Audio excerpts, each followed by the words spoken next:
চার চাকা নিয়ে যখনই দিল্লি রোডে যাই, দিল্লি রোড দিয়ে যাই, কলকাতার দিকেই তো ম্যাক্সিমামটা যাওয়া হয়। তো আজকে এই প্রথম মানে দিল্লি রোডে এসে কিন্তু ঠিক কলকাতার উল্টো দিকের রাস্তায় যাচ্ছি, এবং ছবির মতো সুন্দর রাস্তাঘাট, মানে অপূর্ব লাগছে, যে মনে হচ্ছে যেন কোথাও ঘুরতে বেড়াতে যাচ্ছি একটু কল্যাণী। বিশেষ কিছু কাজ নিয়ে বেরিয়েছি, সেই কাজগুলো সারবো, মানে দরকারি কাজগুলো আগে কমপ্লিট করব, তারপর অদরকারি কাজ যেটার ভিডিও আজকে তোমাদের সঙ্গে শেয়ার করব। তবে এই রাস্তাটা দিয়ে যেতে যেতে আর চারিদিকে হলুদ সর্ষে ক্ষেত দেখতে দেখতে না একটা কথাই মনে হলো, যে সব কিছু সুন্দরভাবে অনেক সময় শুরু হয় ঠিকই লাইফে, কিন্তু সেটার শেষ আবার সুন্দর নাও হতে পারে। তো যাই হোক, যে কাজে বেরিয়েছিলাম সেই কাজ কমপ্লিট করেছি। এখানে সোদপুরের রাস্তা, সম্ভবত এটা অ্যাডামাস ইউনিভার্সিটিটা দেখতে পেয়ে একটু ভিডিও করলাম, কারণ বিভিন্ন রকম ইউনিভার্সিটির খোঁজ খবর এখন আমাদেরও চলছে। তো এখানে প্রচুর টোটো দাঁড়িয়ে আছে, কমিউনিকেশনে কোনো প্রবলেম নেই। যাচ্ছি এখন একটু ব্যারাকপুরে। সবার প্রথম এটাই লাইন দেখো, কোথায় লাইন এইটাতেই যাবেন তো? হ্যাঁ, এটা বসে খাওয়া ভালো তো। হ্যাঁ, তো রেস্টুরেন্ট তো পুরো। হ্যাঁ, এটা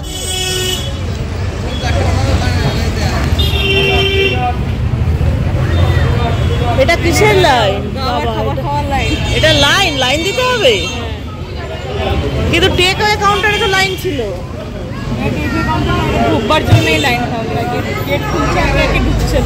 বাবা, এখানে সিস্টেমটা এরকম, অনেক একটা করে খালি হচ্ছে চেয়ার। বাবা,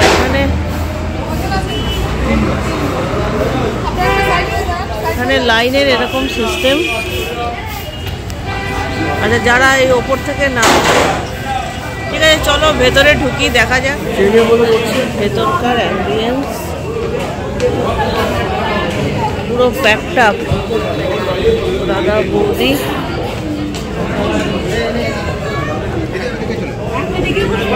এখানেই বসবে, মানে ওপরে যাবে না? ওপরে কি ভর্তি?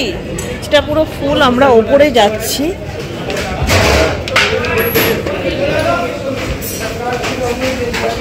আমরা এই যে এখানে একদম রান্না বান্না হচ্ছে, গরম গরম। এই যে এখানে ওনাদের হাঁড়ি দেখো।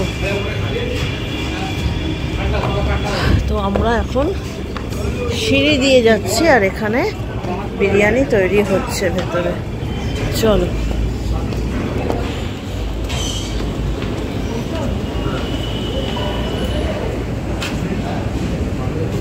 কি হলো? উপরটা সাজানো হচ্ছে।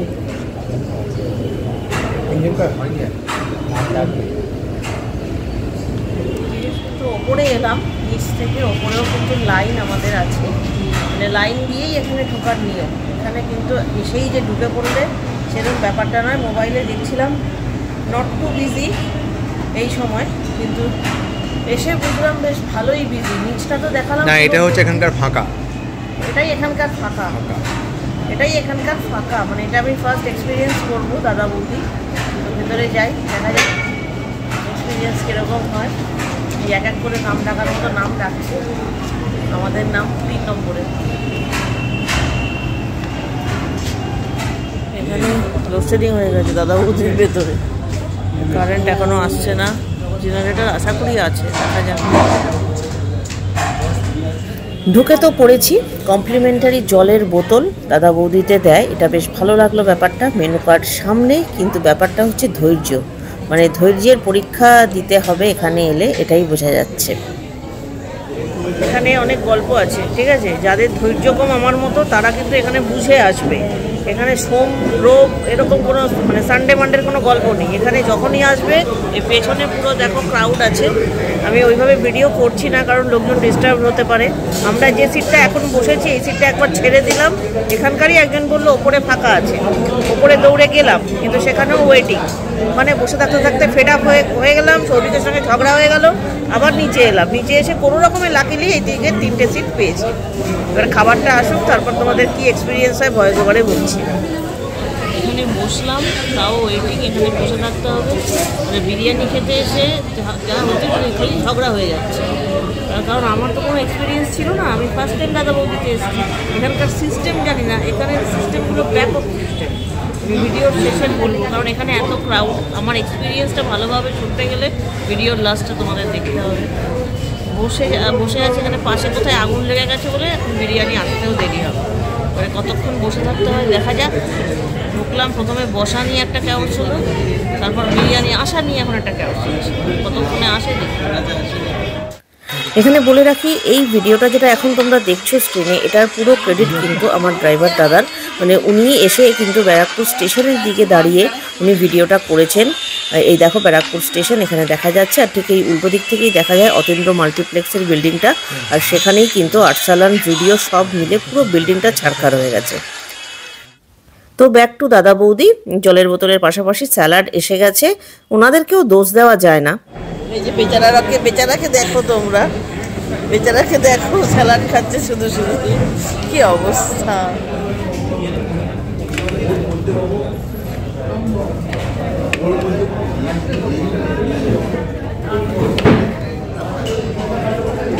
মুসলিম সেটা বললে বলে দে।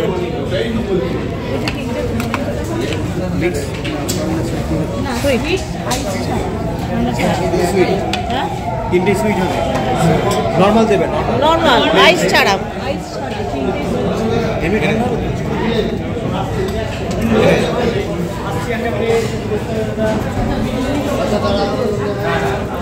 তো প্রায় 1.5 থেকে 2.25 ঘন্টা ওয়েট করার পর টেবিলে এরকম সিচুয়েশন।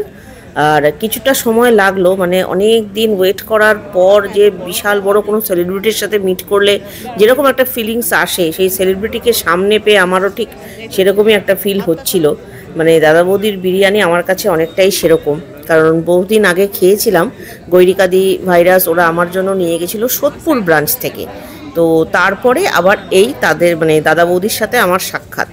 তো মাটনের কোয়ালিটি নিয়ে আমি কিছু বলতে চাই না, সেটা সত্যি সুপার কোয়ালিটি। তবে আমি একটু হতাশ, দাদা বৌদিতে ডিম নেই বিরিয়ানিতে আর কি। তো সেটা সবাই আমরা জানি, তা সেটাকে অ্যাকসেপ্ট করেই কিন্তু এত ভিড়।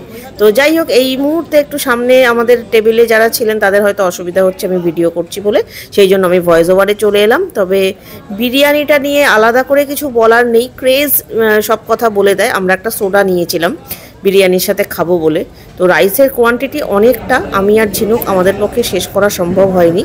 ডিফারেন্ট টেস্ট এটুকু বলবো। আরসালান খেয়েছি, আমি নিয়া খেয়েছি, এগুলোর থেকে কিন্তু টেস্টটা পুরোপুরি আলাদা। খারাপ নয়, ভালো লাগছে খেতে। গরম গরম বিরিয়ানি, সঙ্গে আলু, মাটনের মানে পিসটা যথেষ্টই বড়। তো ঠিক আছে, টেস্ট ওয়াইজ ঠিক আছে, কিন্তু আলাদা রকম টেস্ট ভালো খারাপ তোমরা কমেন্ট সেকশনে জানিও তোমাদের কেমন লেগেছে না লেগেছে।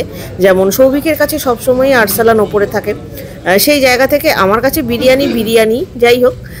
তো ঠিকঠাক, আমার খারাপ লাগেনি। খারাপ লেগেছে বলবো না, অন্যরকম লেগেছে এইটুকু বলতে পারি। মানে দাদা বৌদির বিরিয়ানির টেস্টটা অন্যরকম। তবে আমাকে যে গৈরিকাদিরা যে বিরিয়ানিটা খাইয়েছিল সেটার সঙ্গে এটার কিন্তু একটু মানে ডিফারেন্স আছে, টেস্ট লেগেছে আমার দুটোই দাদা বৌদি।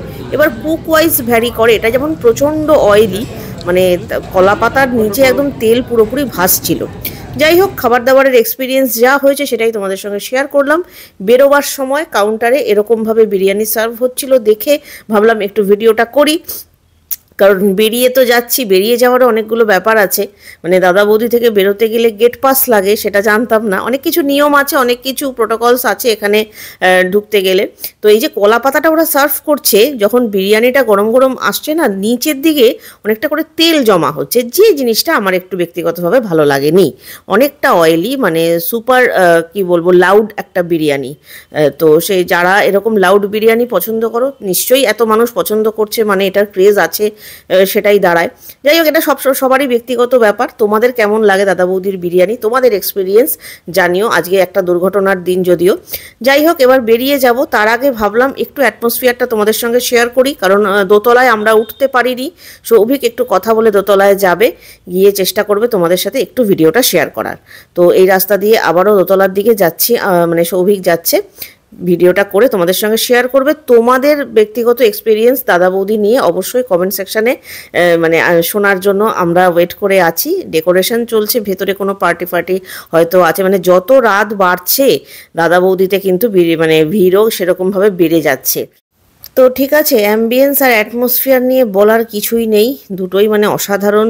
দুটো ফ্লোর, 3টে ফ্লোর নিয়ে দাদা বৌদি, 3খানা ফ্লোর নিয়ে এত মানুষজন আসছেন এবং খাচ্ছেন। এবং একটা ব্যাপার বলে রাখি, এখানে ফ্লোর ওয়াইজ কিন্তু মেনুও একটু ডিফারেন্স আছে, মেনুর কিন্তু অদল বদল আছে ফ্লোর ওয়াইজ, মানে সেটা তোমরা যারা এসছো তারা জানো। আমার কাছে ব্যাপার অনেক কিছু নতুনত্ব ব্যাপার লেগেছে, যে সিস্টেমগুলো অনেকটাই কিন্তু আলাদা রকমের। তো ঠিক আছে, চলো, ভিডিওটা ভালো লাগলে অবশ্যই পাশে থেকো, লাইক শেয়ার আর সাবস্ক্রাইব করে। তো আজকের মতো গুড নাইট, সবাই খুব ভালো থেকো, সুস্থ থেকো। বিরিয়ানি যারা ভালোবাসো তারা আরও নতুন নতুন জায়গার বিরিয়ানি এক্সপ্লোর করো আর আমাকে কমেন্টে জানাও। চলো, আজকের মতো টাটা, গুড নাইট।